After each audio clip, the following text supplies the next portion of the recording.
anggota kelompok kami ada seleksinya Kriblo. Saya Putri Stakatosi, ada Nini, ada Novi, dan Christian. Yang pertama, variabilitas merupakan salah satu bentuk analisis statistik deskriptif di samping tendensi sentral. Kalau dengan tendensi sentral dapat diketahui skor atau nilai mana yang menjadi pusat distribusi dan di sekitar skor mana skor-skor lain terletak atau tersebar, maka dengan variabilitas dapat diketahui keberadaan variasi skor-skor yang mendekati tendensi sentral. Selanjutnya, saya akan membahas yaitu range. Range merupakan jarak atau rentang antara nilai tertinggi atau disingkat XT dengan nilai terendah yang disingkat dengan XR. Rumus untuk menghitung range adalah sebagai berikut, yaitu R atau range sama dengan nilai tertinggi dikurang nilai terendah ditambah 1. Nah, kita akan mengerjakan soal seperti berikutnya. Ini adalah sampelnya. Nah, kita masukkan ke dalam rumus. Pada sampel 1, nilai terendah dan nilai tertinggi itu sama, yaitu 50. Langsung masukkan saja. 50 dikurang 50 ditambah 1 sama dengan 1. Demikian juga di sampel nomor 2, range 2 sama dengan nilai tertingginya adalah 60 dan nilai terendahnya adalah 40 ditambah 1 sama dengan 21. Sekian dari saya teman-teman. Untuk yang kedua yaitu mean deviasi atau MD yang akan dijelaskan dengan saya yaitu Christian. Pada Christian saya silakan. Baik, terima kasih kepada moderator. Saya di sini akan menjelaskan tentang mean deviasi. Sebelum kita ke mean deviasinya, kita harus mengerti dulu tentang deviasi.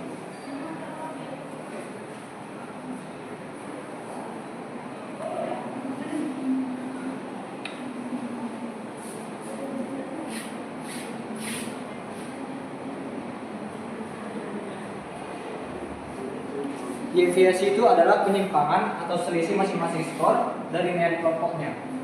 Jadi dapat disimpulkan rumus deviasi itu, deviasi disingkat dengan simbol X kecil. Deviasi sama dengan X atau nilai dikurang dengan rata-rata. Nah, dari contoh tabel di sini kita mencari dulu rata-ratanya. Rumus rata-rata itu sama dengan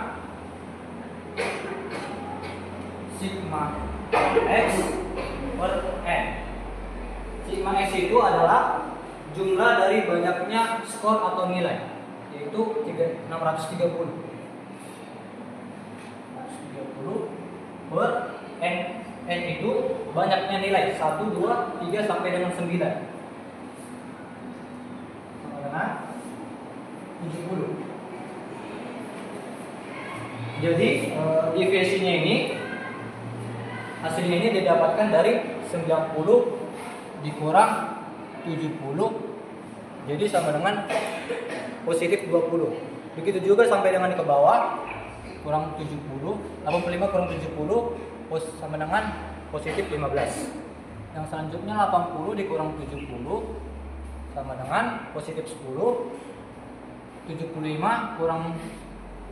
dikurang 70 sama dengan positif 5. 70 dikurang 70 hasilnya 0. 65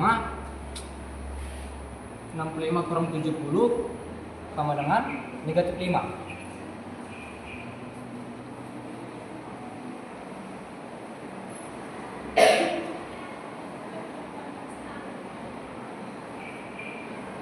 Begitu terus sampai datanya habis. Jadi yang dimana hasilnya itu 0, di atasnya menjadi deviasi positif dan di bawahnya menjadi deviasi negatif. Selanjutnya kita ke mean deviasi.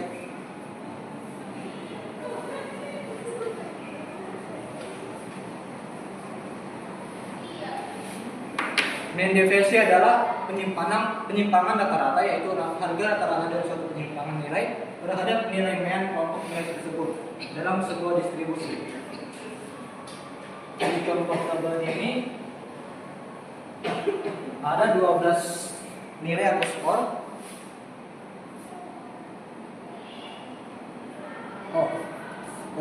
Dalam perhitungan deviasi tadi ada simbol positif sama negatif. Tapi dalam perhitungan mean deviasi digunakan harga mutlak, jadi semua nilainya itu dihitung positif. Tidak ada nilai negatifnya dikesampingkan. Jadi untuk menghitung MD-nya sama dengan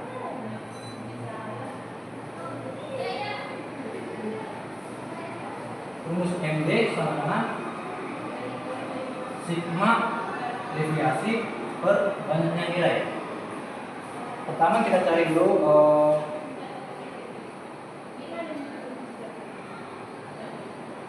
deviasinya.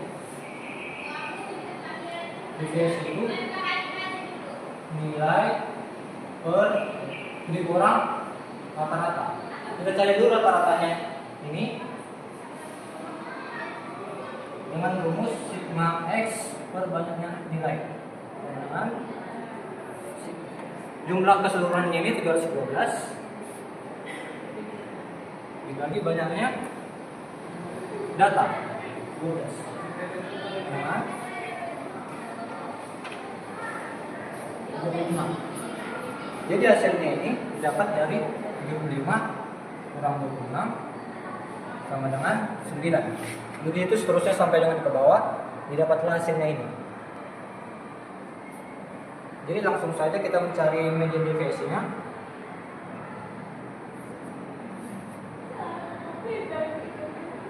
Sigma deviasi per n. Ini kita sudah dapatkan deviasinya, tinggal kita jumlahkan hasil keseluruhannya ini. Hasilnya sama dengan 50. Jadi kita tulis 50 per 12 sama dengan 4,16166. Kita bulatkan menjadi 4,17. Sekian materi dari saya kembalikan kepada moderator. Terima kasih. Selanjutnya yaitu materi standar deviasi akan dijelaskan oleh Novi. Kepada Novi saya persilahkan.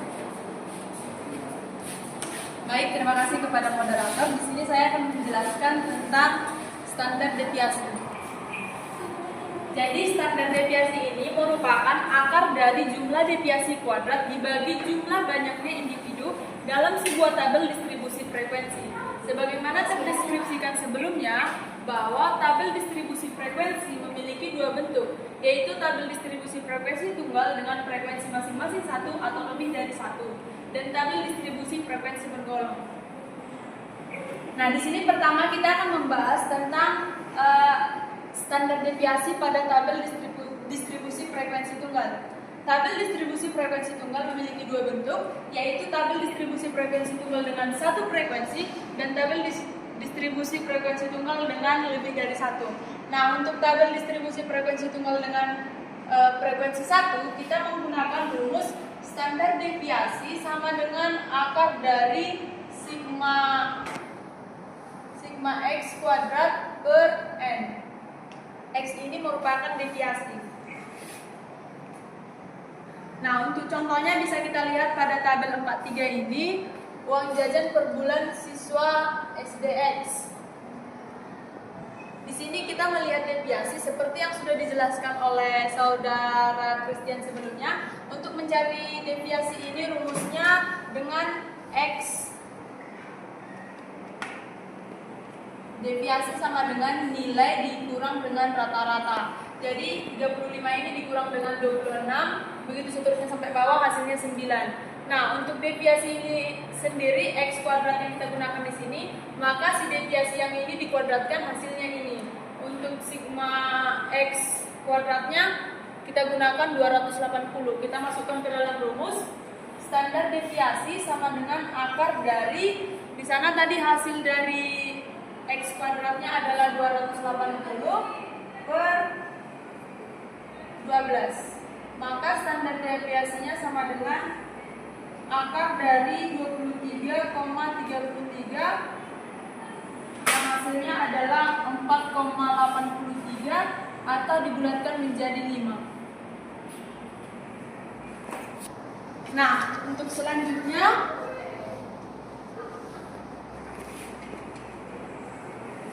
standar deviasi distribusi frekuensi tunggal berfrekuensi lebih dari 1.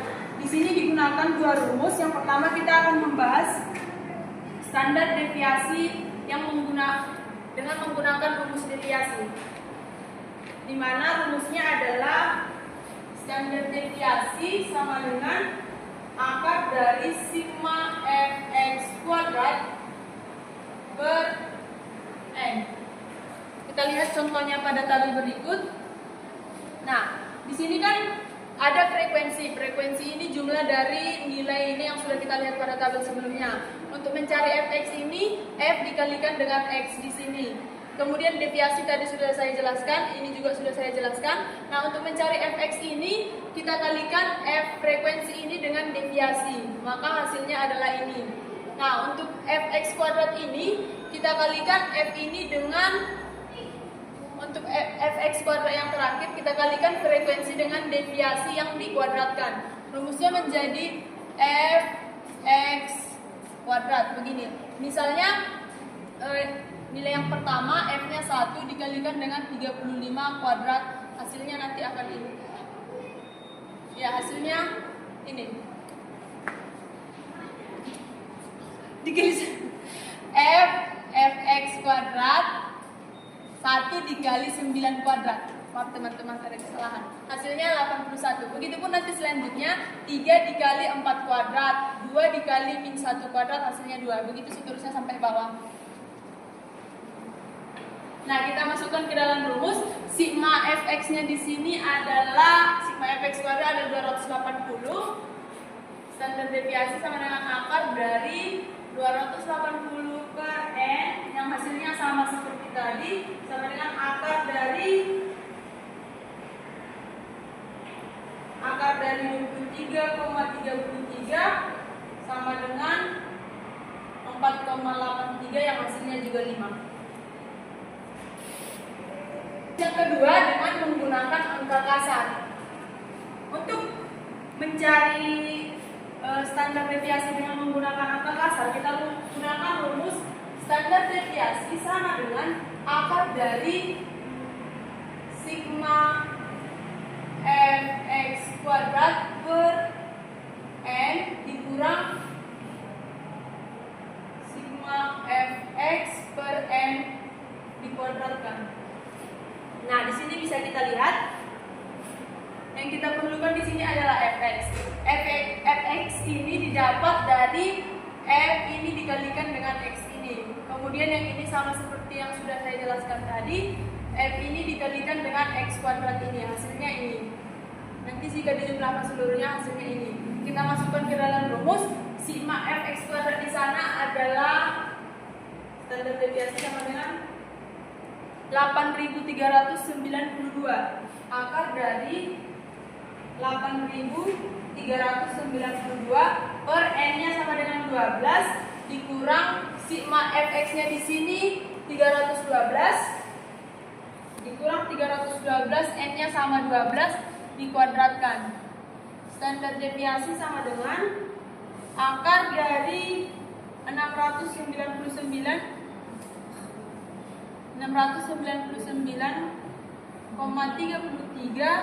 dikurang 26 kuadrat.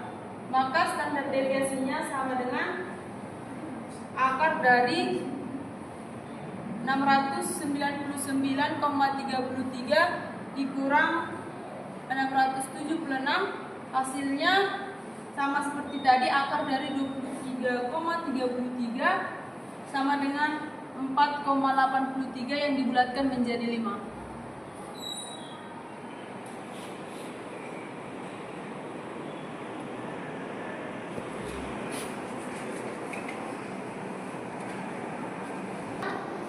Perhitungan atau pencarian nilai standar deviasi dari data yang terdeskripsikan pada tabel distribusi frekuensi bergolong dapat menggunakan dua rumus, dengan deviasi berkode atau rumus singkat dan dengan rumus kasar. Nah, pertama kita gunakan rumus dengan deviasi berkode.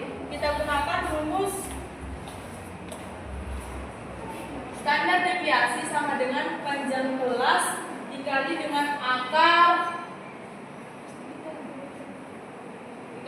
akar sigma fx kuadrat per n dikurang sigma fx per n dikuadratkan. Rumusnya sama seperti rumus yang tadi, tapi bedanya ini ditambahi di depannya dengan panjang kelas. Untuk contohnya bisa kita lihat pada tabel 46. Uang jajan per bulan siswa SDX. Nah, di sini yang diketahui F-nya ada ini sama seperti yang tadi, X-nya juga. Nah, untuk mencari X ini seperti yang dijelaskan oleh Christian tadi, di tengahnya ini ditentukan deviasinya 0, kemudian yang ke atas bernilai positif, yang ke bawah bernilai negatif. Nah, untuk mencari X di sini karena dia adalah data bergolong, maka kita tentukan dulu titik tengahnya ini. Titik tengah dari 26 sampai ke 26, 27, 28, 29. Itu kan titik tengahnya 27 per 28 dibagi 2, yang hasilnya nanti 27,5. Nah, dari 27,5 ini untuk mencari standar deviasinya, kita cari titik tengah setiap data ini. Misalnya titik tengah yang pertama ini adalah 35,5. Jadi 35,5 ini nanti akan dikurangkan dengan 27,5 dibagi dengan 4, yang hasilnya sama dengan 8/4 sama dengan 2. Ini hasil deviasinya. Begitupun nanti sampai bawah untuk mencari si deviasi tadi. Nah, untuk fx-nya tinggal dikalikan f dengan x. Fx ini dikalikan f dengan x yang dikuadratkan. Oke, kita masukkan ke dalam rumus. Standar deviasi sama dengan I-nya tadi kan dari 34 ke 37 ada 4 angka, maka I-nya adalah 4. 4 dikali akar fx kuadratnya di sini ada 22. 22 per jumlah kelasnya sama seperti tadi, n dikurang fx kuadratnya di sini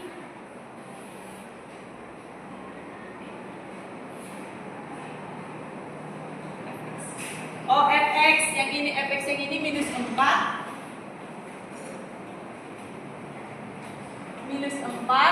per 12 dikuadratkan. Maka standar deviasinya sama dengan 4 dikali 1. Jika ini diselesaikan semua hasilnya 1,312. Standar deviasinya sama dengan 5,25 yang dibulatkan menjadi 5.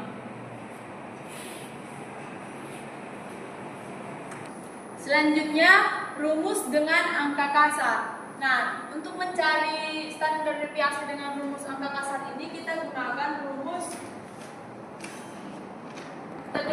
standar deviasi sama dengan akar dari sigma fx kuadrat per n dikurang sigma fx per n dikuadratkan.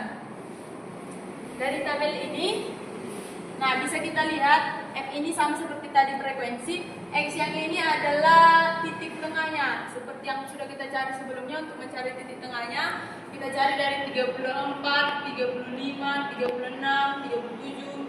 Ini dijumlahkan kemudian dibagi 2, hasilnya ini sampai bawah. Kemudian yang diperlukan di sini ada fx. Fx-nya di sini ini. Kita masukkan ke dalam rumus. Maka hasilnya adalah di sini kan fx kuadratnya 8.547. Standar deviasi sama dengan akar dari 8.547 per 12 dikurang fx-nya 314 per 12 dikuadratkan. Standar deviasi sama dengan akar dari 712,25 dikurang 684,69. Hasilnya sama dengan akar dari 27,56 yang disederhanakan menjadi 5,25 sama dengan 5, dibulatkan menjadi 5. Nah, sekianlah pembahasan tentang standar deviasi. Jadi kesimpulannya, dari banyaknya rumus tadi yang kita gunakan dengan mencari standar deviasi dari satu tabel ini, hasilnya tetap 5. Itu menunjukkan bahwa standar deviasi tadi adalah penjabaran dari si rumus deviasi sehingga hasilnya sama. Terima kasih, saya kembalikan kepada moderator. Selanjutnya materi varian akan dijelaskan oleh teman saya Nini. Kepada Nini saya persilahkan. Baik, di sini saya akan menjelaskan materi mengenai varian. Nah, varian atau SD kuadrat adalah suatu angka yang menunjukkan ukuran variabilitas yang dihitung dengan jalan mengkuadratkan SD. Hal ini dapat dilakukan apabila SD telah diketahui terlebih dahulu. Namun apabila SD belum dapat diketahui, maka varian dapat dihitung dengan menggunakan rumus berikut. Kita masuk kepada tabel. Sesuai dengan tabel halaman 76.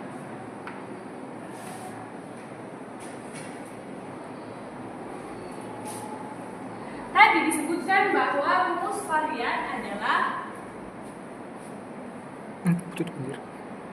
SD sama dengan sigma fx kuadrat per n dikurang sigma fx per n kuadrat. Nah, ini adalah rumus untuk mencari varian. Kita harus ketahui dulu jumlah dari fx kuadrat dan juga fx. Nah, di sini kita akan hitung jumlah dari fx kuadrat. Sebelum kita mencari fx kuadrat, kita harus tahu dulu fx kuadrat ini dapat dari mana. Seperti yang dikatakan oleh saudari Novi tadi, bahwa kita mendapatkan fx ini dari f dikali dengan x kuadrat. Nah, kita lihat dulu di sini. X sama dengan 35,5. Kita kalikan dengan 1. 35 kali 1 sama dengan 35,5. Lalu kita kalikan lagi. 3 dikali dengan 31,5, hasilnya adalah 94,5. Begitu juga dengan tabel-tabel selanjutnya, yakni 2 dikali 27,5 sama dengan 55,0. 3 dikali 23,5 sama dengan 75,5. Lalu 3 dikali 19,5 sama dengan 58,5. Lalu setelah kita mencari keseluruhan fx, kita jumlahkan hasil dari penjumlahan fx ini sama dengan 314. Lalu kita cari fx kuadrat. Cara kita mencari fx kuadrat adalah f kita kali dengan x yang sudah dikuadratkan. F dikali x kuadrat. Contohnya gini. 1 dikali dengan 35 kuadrat. 1 dikali 35,5 kuadrat. Hasilnya adalah 1260,25. Begitu juga dengan 31,5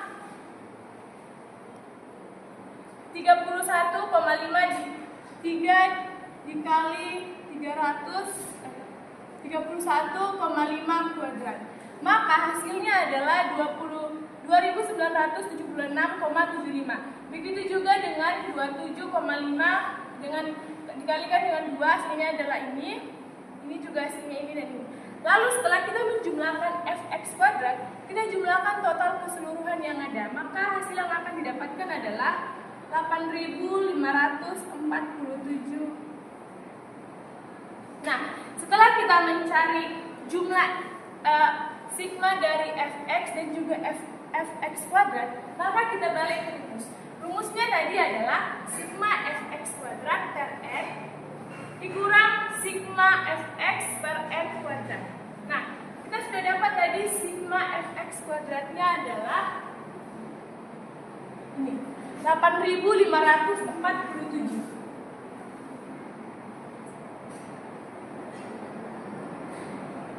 Nah, n-nya ini adalah jumlah frekuensi. Jumlah frekuensinya adalah 12. 8.547 per 12 dikurang sigma fx. Sigma fx kuadratnya adalah, total keseluruhannya tadi adalah 314 per n dikuadratkan. Maka hasil dari 8.547 per 12 dikurang 314 per 12 kuadrat adalah 712,25 dikurang 684,69. Kita kurangkan 712,25 dikurang 684,69, maka hasilnya adalah 27,56. Jadi, varian dari data berikut adalah 27,56. Sekian materi dari saya kembali kepada moderator. Baiklah teman-teman, materi selanjutnya yaitu nilai standar atau Z-score yang akan dijelaskan oleh seleksi. Pada seleksi saya persilahkan. Baik, sekarang kita akan belajar tentang nilai standar atau Z-score.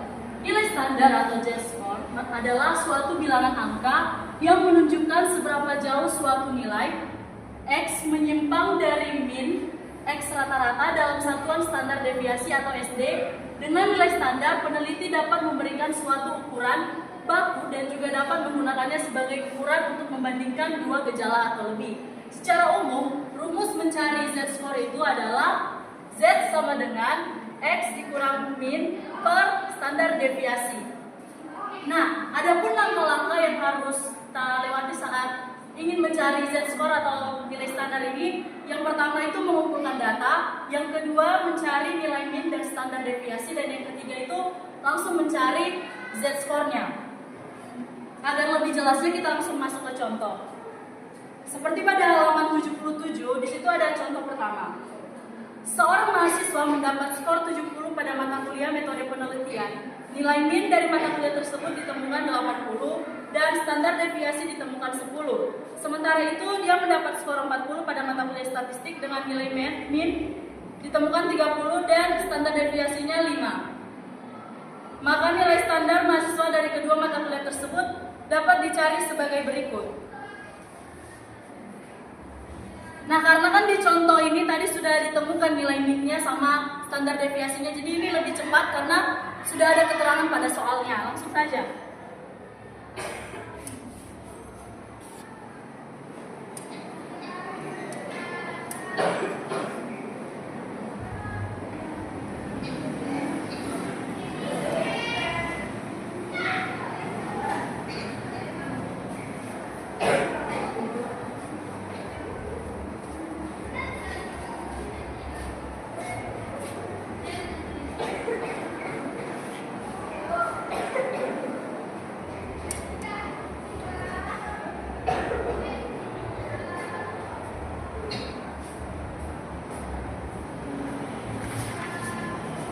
Jadi kita kan sudah didapat tadi X-nya itu ada 70, min-nya itu 80 dan standar deviasinya 10. Langsung kita masukkan ke rumus ini tadi. Z-score sama dengan X dikurang rata-rata per standar deviasi. Kita masukkan nilai tadi, 70 dikurang 80 per 10. Hasilnya sama dengan minus 1. Sudah kita temukan yang ini kan?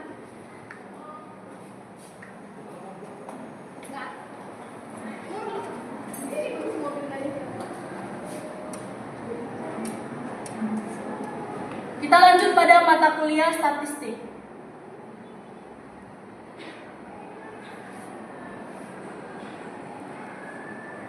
Di soal tadi sudah ditemukan juga angka-angkanya. X-nya sama dengan 40, min-nya sama dengan 30, dan standar deviasinya itu sama dengan 5. Kita masukkan langsung ke rumus. Z sama dengan X dikurang rata-rata per standar deviasi sama dengan 40 dikurang 30 per 5. Hasilnya yaitu 2. Nah, dari data yang sudah kita temukan ini,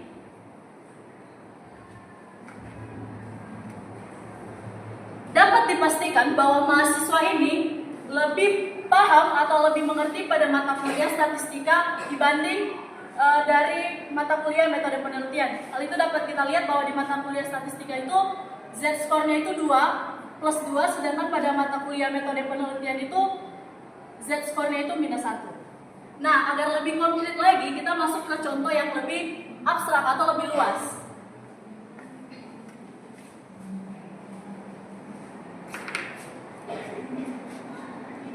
Misalnya ada data seperti di sini, ada hasil lomba 2 atlet. Nah, di sini kita menentukan prestasi terbaik dari 2 atlet dalam 3 cabang olahraga. Cabang olahraganya itu ada loncat tinggi, ada lari 100 meter, dan ada angkat besi. Nah, ini prestasi mereka. Seperti yang saya bilang tadi, sebelum mencari Z-score, maka kita harus mengumpulkan data, kemudian mencari nilai min serta standar deviasinya. Langsung saja. Yang pertama ada cabang olahraga loncat tinggi. Datanya kita temukan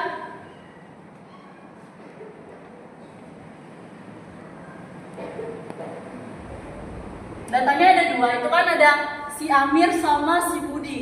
Jadi langsung saja 220 dan 210. Dan sekarang kita mencari rata-rata atau min-nya. Rumus min kan sudah dijelaskan tadi oleh teman saya bahwa rumus min itu adalah sigma X per N, di mana sigma X itu adalah jumlah data dan N itu adalah banyak data.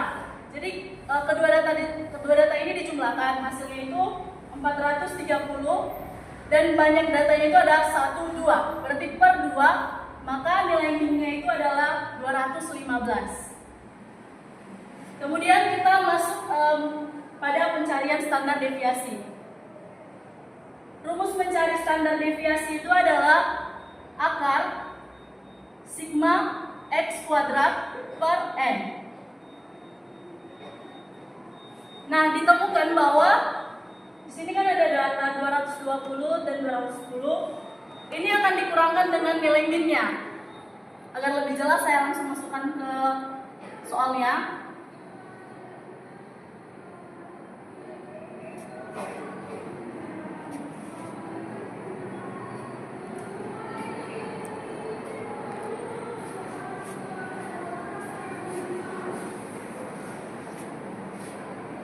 Setelah ditemukan, maka kita jumlahkan.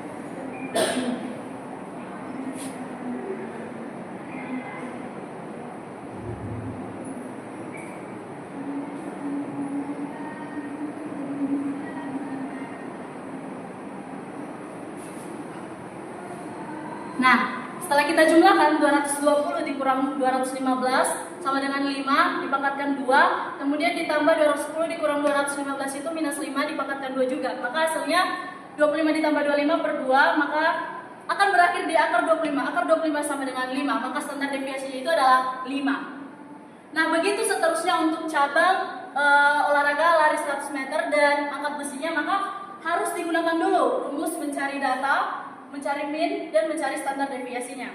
Sekarang kita langsung masuk pada z-score-nya. Karena yang sudah kita cari ini loncat tinggi, maka z-score yang kita fokuskan itu adalah z-score pada cabang olahraga loncat tinggi.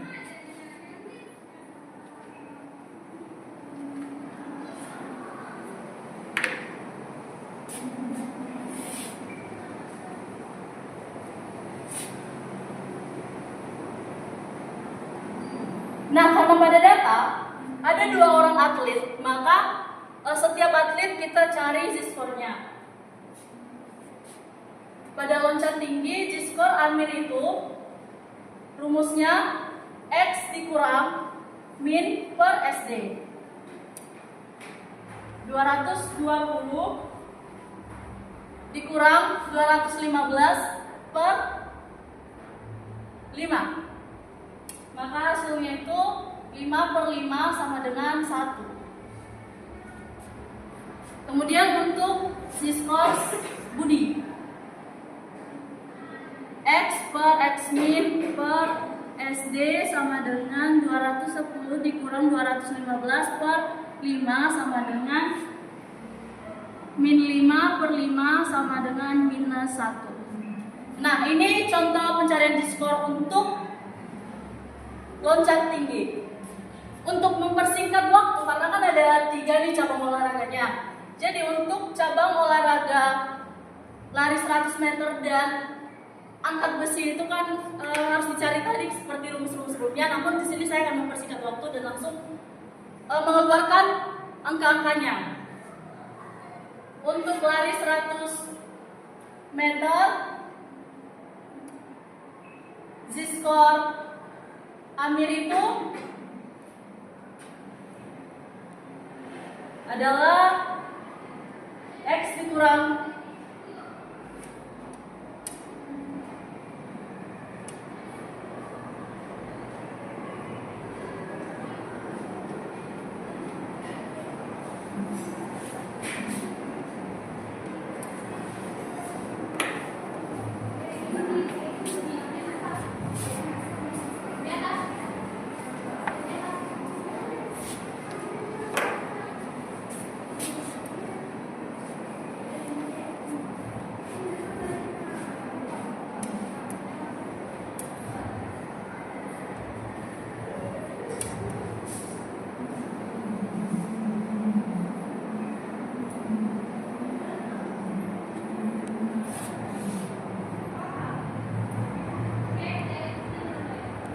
Nah, untuk angkat besi kita langsung pada z-score-nya saja ya teman-teman biar lebih singkat. Z Amirnya itu sama dengan minus 1 dan untuk z-score-nya si Budi itu sama dengan positif 1. Nah, kita kan sudah tahu tadi sudah dapat itu kan z-score setiap atlet. Maka kita jumlahkan.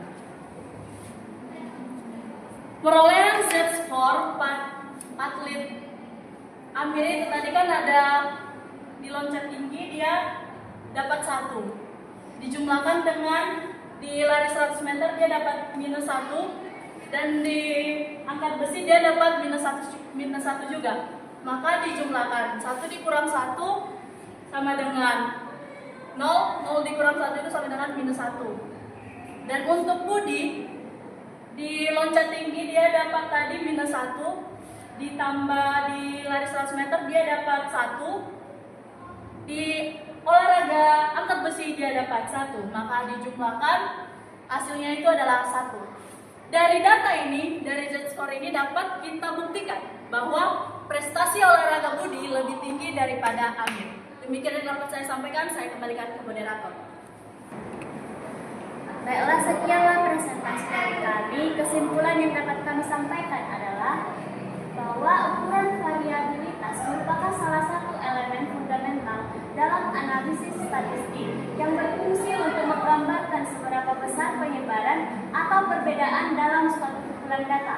Dalam konteks ini, ukuran variabilitas membantu kita memahami tidak hanya nilai rata-rata, tetapi juga seberapa konsisten atau beragam nilai-nilai dalam data tersebut. Sekian dari kami ucapkan